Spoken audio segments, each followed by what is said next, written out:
Direct confrontation between NATO and Russia is World War III. President Joe Biden is thankfully once again pushing back against the call to escalate with Russia.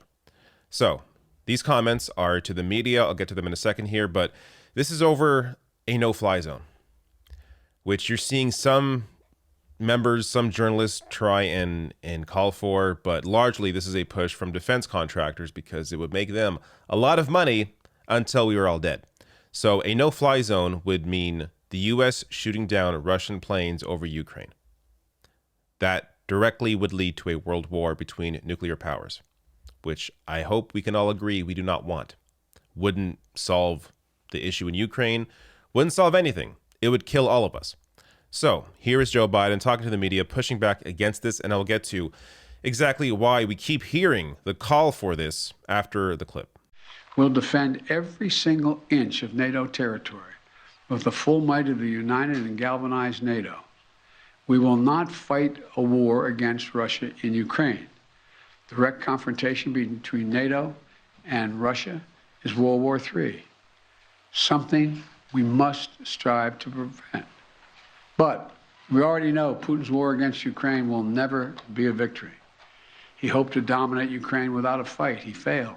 He hoped to fracture European resolve. He failed. He hoped to weaken the transatlantic alliance. He failed. He hoped to split apart American democracies in terms of our positions. He failed.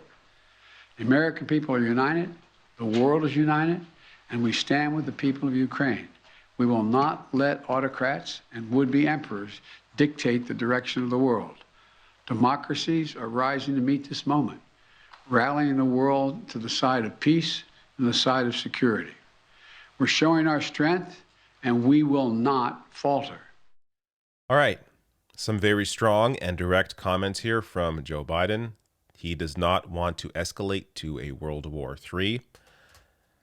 This is helping him. Not only is this clearly helping, all of us to continue existing on this planet, but it's also helping him personally in his numbers, as his cautious approach here, I wouldn't say cautious, his level-headed approach here to this conflict is bouncing his numbers back. So he is still generally overall decline for Biden because, what has been done over 14 months, not a whole lot.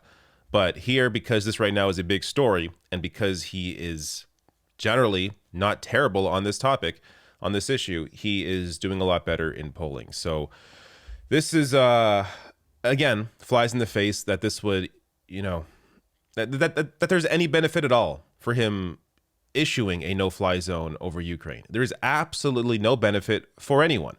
So thankfully, the U.S. and U.K. have constantly ruled out a no-fly zone. They keep getting asked this because I guess some people are just, maniacs. But this should be an obvious, a given. This shouldn't even be brought up by anybody, but it keeps being brought up largely because of the corporate interests that are pushing the disastrous idea of a no-fly zone. So this from Jacobin. This week, 27 foreign policy experts called for a no-fly zone in Ukraine that would lead to the shooting down of Russian planes, an idea that could lead to a nuclear holocaust. Their message is being bankrolled by arms manufacturers and fossil fuel interests. Going on to write here, it's an important reminder of the way that, in Washington, foreign policy and private financial interests tend to conveniently overlap.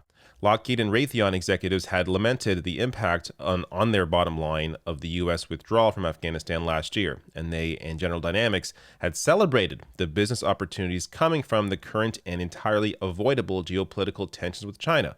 In January of this year, they were positively salivating over the rising tensions over Ukraine, and there's now talk of rebranding weapons manufacturer stocks as, quote, socially responsible investments in light of Russian President Vladimir Putin's invasion.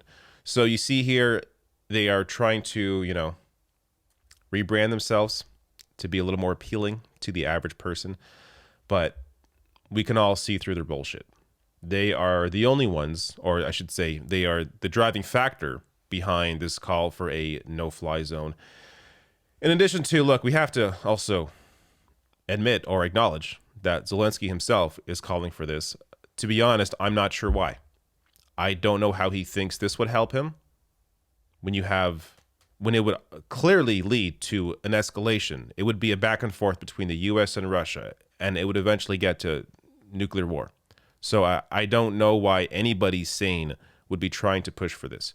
But thankfully, Biden, the UK, and other major powers are pushing back against this idea and have no interest in escalating to a World War III.